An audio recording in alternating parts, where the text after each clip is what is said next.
नमस्कार,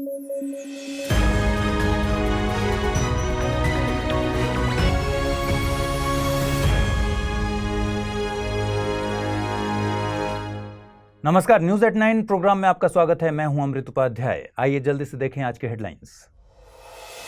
आरबीआई का अगस्त बुलेटिन जारी, भारत में नहीं बनेगी स्टैगफ्लेशन की स्थिति, कीमतों में हुआ है इजाफा। लिथुआनिया ने बेलारूस के साथ चेक पॉइंट्स किए बंद, वैगनर समूह से है आपत्ति, बाल्टिक देश है लिथुआनिया। और क्षेत्रीय पंचायती राज परिषद की बैठक संपन्न, लोकतंत्र की पहली सीढ़ी होती हैं पंचायतें, 73वें संविधान संशोधन से मिला संवैधानिक दर्जा। चलिए खबरों की शुरुआत करें। आरबीआई ने अगस्त बुलेटिन जारी किया है। इसमें स्टेट ऑफ इकोनॉमी टाइटल से एक आर्टिकल लिखा गया है, जिसके मुताबिक भारत में हालिया कीमतों में इजाफे के बावजूद स्टैगफ्लेशन का जोखिम कम रहेगा। स्टैगफ्लेशन या मुद्रास्फीति जनित मंदी से मतलब अर्थव्यवस्था की उस स्थिति से है जिसमें आर्थिक तरक्की की रफ्तार सुस्त हो जाती है, वहीं महंगाई और बेरोजगारी उच्च स्तर पर होती है। पहले अर्थशास्त्री इस स्थिति को असंभव मानते थे, हालांकि 1970 के दशक से विकसित देशों में ये स्थिति देखी जा रही है। इसमें नीति नियंता जब महंगाई को नियंत्रित करने का प्रयास करते हैं तो ग्रोथ पर असर पड़ता है, वहीं ग्रोथ को बढ़ावा देने पर महंगाई अनियंत्रित हो जाती है। इसलिए स्टैगफ्लेशन को डील करना कठिन हो जाता है। प्रधानमंत्री नरेंद्र मोदी ने क्षेत्रीय पंचायती राज परिषद को वर्चुअली संबोधित किया। ये परिषद दमन और दीव में आयोजित की जा रही है। उनके मुताबिक पंचायती राज संस्थाएं 2047 तक भारत को विकसित राष्ट्र बनाने में अहम भूमिका निभा सकती हैं। गौरतलब है कि 73वें संशोधन के तहत संविधान में भाग 9 जोड़ा गया था। इसमें अनुच्छेद 243 से 243 तक के प्रावधान शामिल हैं। साथ ही पंचायतों के कार्यों के भीतर 29 विषयों को शामिल करते हुए एक नई अनुसूची 11वीं अनुसूची निर्धारित की गई है। इसके अंतर्गत पंचायती राज से संबंधित उपबंधों की बात की गई है। पंचायती राज व्यवस्था लोकतांत्रिक सरकार की पहली सीढ़ी है। एक ग्राम पंचायत कई वार्डों में बटी होती है। हर वार्ड अपना एक प्रतिनिधि चुनता है, जो वार्ड पंच के नाम से जाना जाता है। पंचायत क्षेत्र के लिए लोग सरपंच को चुनते हैं, जो पंचायत का मुखिया होता है। वार्ड पंच और सरपंच मिलकर ग्राम पंचायत का गठन 5 साल के लिए करते हैं। ग्राम पंचायत का एक सचिव होता है, जो कि ग्राम सभा का भी सचिव होता है। सचिव का चुनाव नहीं होता, उसकी नियुक्ति सरकार द्वारा की जाती है। सचिव का काम ग्राम सभा और ग्राम पंचायत की बैठक बुलाना और जो भी चर्चा हो उसको रिकॉर्ड में रखना होता है। ग्राम सभा एक पंचायत क्षेत्र में रहने वाले सभी वयस्कों की सभा होती है। कोई भी व्यक्ति जिसकी उम्र 18 साल या उससे ज्यादा हो, जिसका नाम गांव की मतदाता सूची में हो, वो ग्राम सभा का सदस्य होता है। चलिए आगे बढ़ें, उससे पहले जरूरी सूचना। स्टडी IQ IAS हिंदी की टीम ने P2I बैच लॉन्च किया है, यानी प्रीलिम्स टू इंटरव्यू बैच। नए बैच की शुरुआत 23 अगस्त 2023 से शाम 6 बजे हो रही है। बैच हिंदी के अलावा इंग्लिश और इंग्लिश तीनों ही भाषाओं में एक ही समय पर शुरू किया जा रहा है। कोर्स की सबसे बड़ी खासियत है कि प्रीलिम्स क्लियर करने वाले स्टूडेंट्स के लिए स्टडी IQ की तरफ से निःशुल्क आवासीय सुविधा उपलब्ध कराई जाएगी। इस दौरान आपके मेंस की पूरी तैयारी कराई जाएगी। इसके अलावा इंटरव्यू में डेफ का 1-to-1 एनालिसिस भी इस कोर्स का पार्ट है। कोर्स में डिस्काउंट हासिल करने के लिए आपको अमृत लाइव कोड यूज करना है। इससे ये कोर्स आपको केवल 29,999 रुपए में हासिल होगा। कोर्स के संबंध में और अधिक जानकारी के लिए डिस्क्रिप्शन बॉक्स में दिए गए लिंक पर क्लिक कर सकते हैं।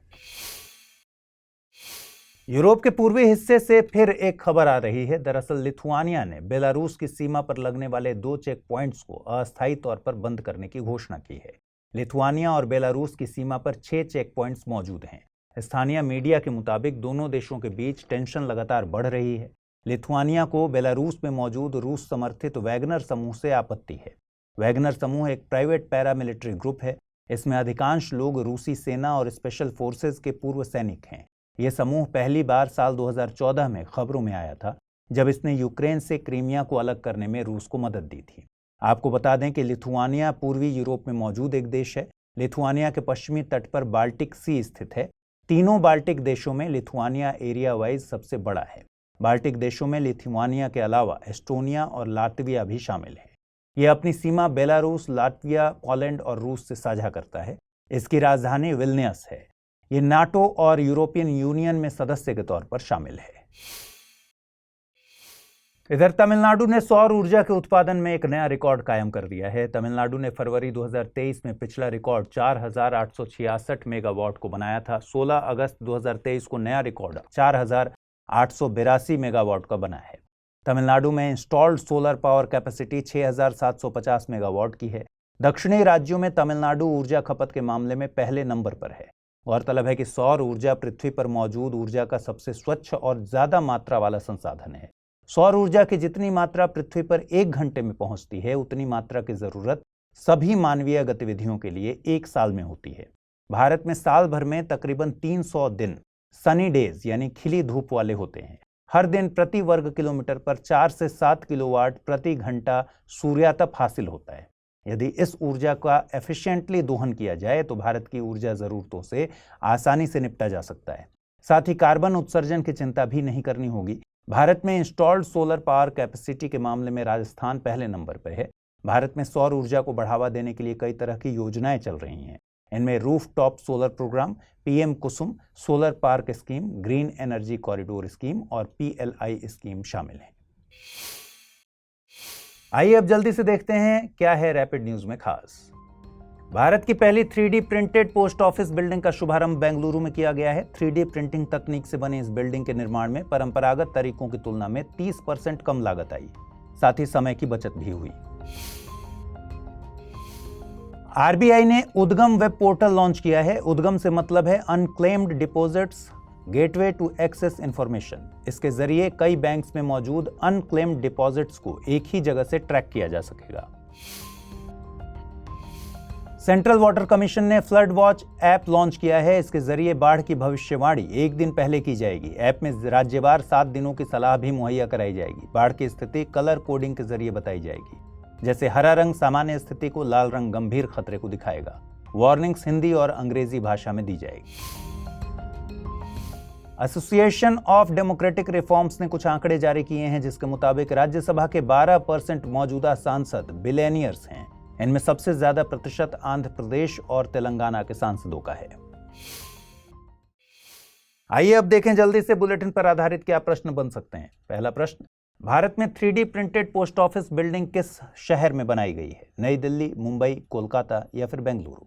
दूसरा प्रश्न है, निम्नलिखित कथनों पर विचार कीजिए। पंचायती राज संस्थानों को 73वें संविधान संशोधन के जरिए संवैधानिक दर्जा दिया गया था।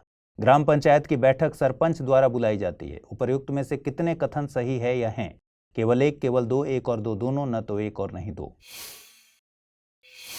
आइए अब देखें पिछले बुलेटिन में मैंने आपसे क्या सवाल पूछे थे और उनके सही जवाब क्या हैं। पहला सवाल था, दक्षिण अमेरिका की निम्नलिखित झीलों में से कौन सी एक कम जलस्तर के कारण खबरों में थी? Lake Titicaca, lake Valencia, lake Maracaibo, lake Marchiquita. सही जवाब है विकल्प ए यानी लेक टिटिकाका। अगला प्रश्न मैंने पूछा था, भारतीय हाथियों के संदर्भ में निम्नलिखित कथनों पर विचार करें। हाथियों के समूह की नेता एक मादा होती है। अधिकतम गर्भधारण अवधि 22 महीने हो सकती है। एक हाथी सामान्यतः 40 वर्ष की आयु तक ही बच्चा दे सकता है। भारत के राज्यों में हाथियों की सबसे अधिक आबादी केरल में है। उपर्युक्त कथनों में से कौन सा या से सही है या हैं? केवल 1 और 2, केवल 2 और 4, केवल 3, केवल 1, 3 और 4। सही जवाब है इसका विकल्प ए। भारत के राज्यों में हाथियों की सबसे अधिक आबादी कर्नाटक में है। तो आज के बुलेटिन में इतना ही। कल रात 9 बजे पूरे हफ्ते के कंपाइलेशन के साथ आपसे मुलाकात होगी। अपना ख्याल रखिए, ठीक से पढ़ाई कीजिए। अगर आप इस बुलेटिन की PDF हासिल करना चाहते हैं तो अमृत उपाध्याय 007 टेलीग्राम चैनल है, जिस पर इसकी PDF मिलती है। साथ ही आज पूछे गए सवालों का जवाब जरूर कमेंट बॉक्स में दीजिएगा। नमस्कार।